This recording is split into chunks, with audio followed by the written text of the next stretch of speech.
এই বাংলা হোটেলে হচ্ছে অনেক জনপ্রিয়তা তেঁতুলিয়া। এটার গরু মাংস, তাই তো?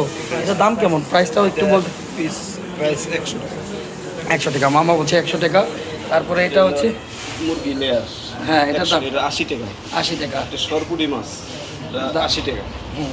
এটা হলো মুরগি, কক মুরগি, সোনালী মুরগি, রোস্ট সাইজ, এটা হলো 100 টাকা। আচ্ছা, এইখানে এটা মাছের, টাকি মাছের ভর্তা, পিস কেমন, কত 10 দাম? টাকা পিস। এগুলা ভর্তা কিলো এটা হলো প্যাকেজ, ওহ, এটা হলো 20 টাকা। নান্দনিক প্যাকেজ। আচ্ছা আচ্ছা। এটা হলো ছোট মাছ, কাচকি মাছ, এগুলো 80 টাকা প্লেট। আচ্ছা, পরে এগুলো সব কি 10 টাকা করে, তাই তো? আচ্ছা, তারপর হচ্ছে এটা আলু ভর্তা। কচু শাক, হ্যাঁ, এটা দেশি মুরগি। এই দেশি মুরগিটা অনেক অনেক সুন্দর। এটা পেঁয়াজ কত? ভর্তা। এর দাম কত?